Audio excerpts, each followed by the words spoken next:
So this is a stolen idea from a guy who actually founded the school too. And this is our society where we're in. And sometimes our societies, we're in this society and we went upwards, upwards, upwards. And at a certain moment, we don't know exactly where we are in our society, but at a certain moment, the society doesn't work anymore. So we have the industrial age, and then we have our current age, like internet age. And now we see, okay, we're somewhere here. It's not working anymore. We're not increasing anymore. We're declining, or it's not going so well. So we're in the crash. Yeah, you see that there's difference. There's resilience. Yeah, it's not working so good. And then you see people, and it starts really small, doing something totally different, and it's crazy. It's totally not efficient, but they're actually doing it. They're actually going to start new schools, which are different from the normal idea. And we don't know exactly where we are now. Is our society still going up, like economy-wise, thinking-wise, or are we already here, going downwards a little bit, feeling a bit economics? And then when you have people like 1%, 2% starting something totally different, and then how many people would come with those ideas and further develop them and live and dream those ideas? Then this society, the new society, takes over the old society, and we go in a new society. It's a life cycle. It's back and forth. So where are we? Nobody knows, but we're somewhere here. We see that this is not working anymore, and we have to do something different. Yeah. Maybe this is Knowmads, really low. We know there's something different. We're trying to do it. It's not really effective yet, but we can build. We can go. And all these people see really clearly that this is not working anymore, so you have to do something else. If 10% of the people, if we're here, this is 10%, 10% people believe in the new system, then everybody's going to change with them. But first there's going to be pioneers, like mice who sniff our new idea. And if it's 10%, then started to dig the hole through the big house, never ending. Yeah. And then all of a sudden, you look out. And then it's a new society. Yeah. So we can call this whatever you want it. We can call it internet age or current age. And we can call this nomad society. And we're really verge of beginning, or we're already climbing, because we're already 2.5 years in the Nomad Business School in Amsterdam. So you can philosophize about it. What philosophy about it? Everet, what skills do we need in the future? What do you think it's like? Well, sorry, I don't understand the question. What skills do we need in the future? Yeah, different skills than we learn now. If you watch if you see like figures and statistics of Dutch business schools, you see that 50% or more of the studies are management. We don't need more managers, I believe. We need more people who work from passion and work from talent, and not from what someone else teaches him or her. Nowadays, universities, you get good grades if you repeat what your professor says, or you can make an even more complicated answer than how your professor taught you it. We don't need that.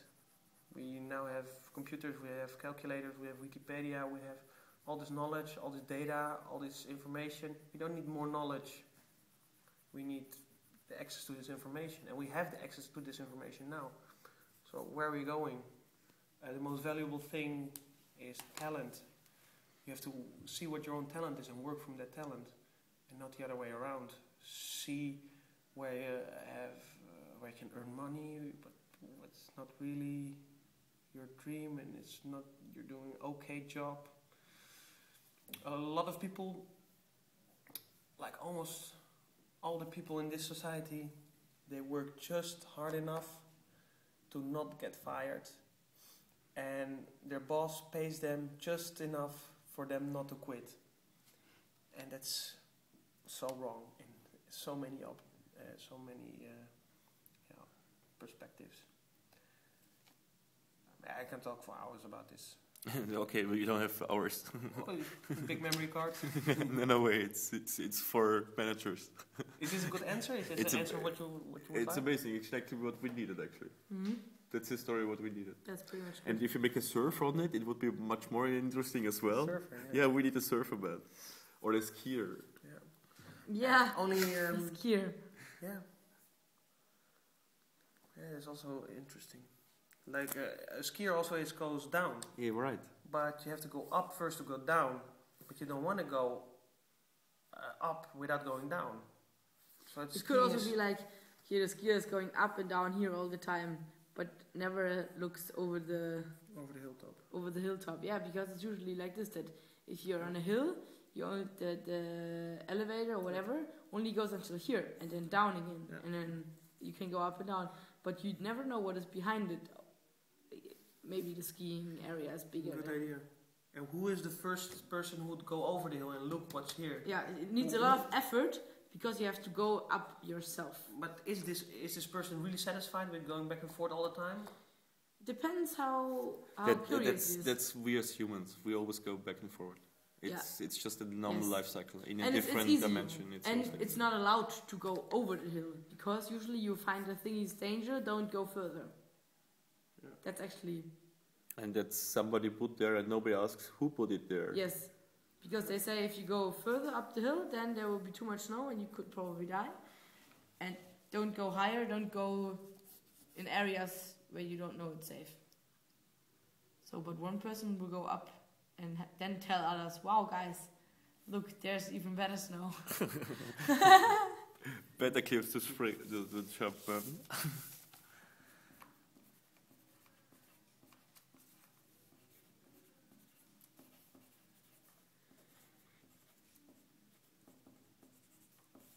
I hope he's a doctor. Yeah, I hope so too. This is the theory of Harold Jan's the Limes, if I'm correct. And this is the school he founded, the Limes. The Limes school? Yeah, that means the ultimate border of the Rhine River for the Romans. And that was the ultimate border for the Rhine, and above that was wasteland. And just above that there's a school above the Rhine, the river. And it's called? The Limes. Limes. And I feel very strong about, I have one more thought I really would like to share. Is that I developed a sort of annoyance for people who can only say, just like I'm saying it now, they should do this. Or the government should do this. They, them, that people, those. And then I'm like, well, maybe you're right, probably you're right in the argument, but please give me that example that you're doing it yourself. Don't live your comfortable life with your comfortable mediocre job, with your mediocre friends, with your mediocre hobbies, and then say they should change it. Well, that doesn't make any sense in my opinion. You should do and act yourself if you really want to change. If you're not part of the solution, you're part of the problem, is a typical saying. You man, you're so arrogant. Yeah, there's a problem with arrogance and learning. You cannot learn if you're arrogant, but you cannot teach if you're not arrogant. Yeah. Yeah, you have to be a little bit sure of yourself to say something. If you're not arrogant, you cannot really be sure about yourself. You're reluctant. And then you'll be pushed down. So fine balance. And that's the beauty. It's the balancing, because you're never always arrogant. You're also vulnerable, and then you're not teacher anymore. And this is a really fine line of okay, how can you? Someone also told me that I'm arrogant at some point, and I was very surprised. I'm very arrogant if I'm very arrogant if I'm really teaching or like